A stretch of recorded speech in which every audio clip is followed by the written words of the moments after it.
Perkenalkan, nama saya Ambu Kondaguna, NIM 2120069. Saya mahasiswa di Universitas Kristen Wirawacana Sumba. Nah, pada kesempatan ini saya akan menjelaskan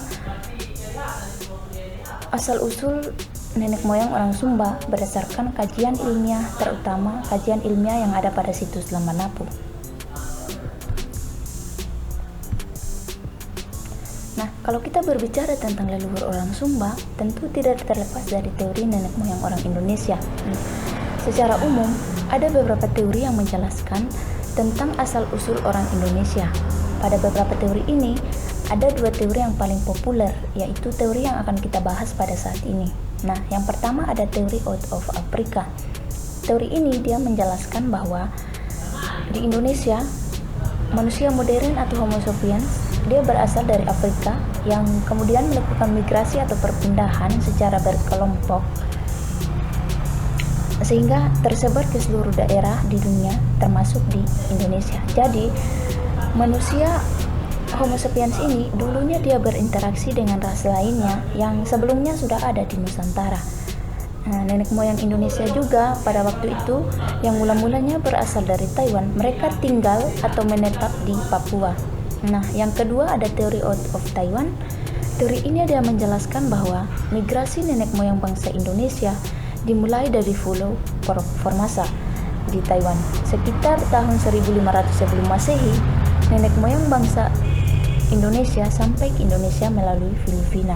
Nah, dasar dari teori ini adalah dia itu berdasarkan pada bahasa yang digunakan, yaitu bahasa Austronesia, yang kemudian migrasi ini sampai ke Sumba melalui Filipina.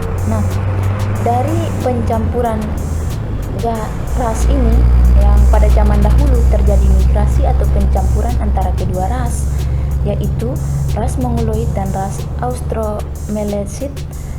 Dari hasil pencampuran ras inilah yang menghasilkan manusia-manusia seperti kita sekarang. Nah, yang berikut kita akan membahas penemuan-penemuan pada situs Lambanapu. Nah, pada tahun 2016 sampai tahun 2018, para arkeolog menemukan sebuah situs yang saat ini disebut situs Lambanapu. Nah, pada masa itu dilakukan penelitian jangka panjang, yaitu 2 tahun dengan tujuan untuk mengetahui leluhur Austronesia. Nah, tujuan dari penelitian ini adalah mereka ingin mengetahui bagaimana perkembangan leluhur Austronesia dan budayanya, terkhususnya di Sumba. Dan juga mereka ingin mengetahui posisi Lambanapu yang sebenarnya. Yang kedua, mereka menemukan pecahan gerabah. Nah, pecahan gerabah ini dia menunjukkan bahwa pada masa lalu orang sudah hidup di Sumba.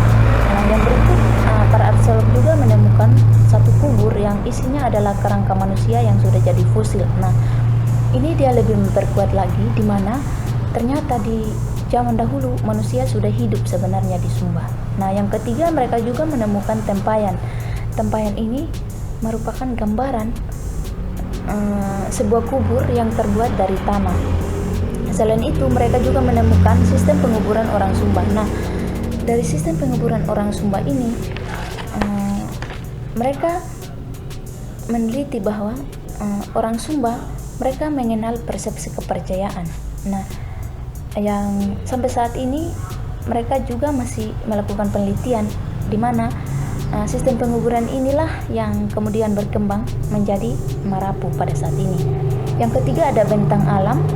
Bentang alam di zaman purbakala sangat berbeda dengan bentang alam di masa kini. Nah, kenapa berbeda? Karena manusia Homo sapiens pada zaman purbakala, terkhususnya di Lambanapu, mereka hidupnya di tepi muara sungai Kambaniru. Sedangkan manusia-manusia sekarang, mereka tidak lagi hidup di dekat aliran air, tetapi dikarenakan pergeseran-pergeseran yang terjadi. Nah, adapun kesimpulan dari penelitian ini yaitu menunjukkan atau membuktikan bahwa di Sumba, khususnya di Lambanapu, sudah ada kehidupan manusia pada zaman purbakala. Mungkin ini saja yang dapat saya sampaikan. Sekian dan terima kasih.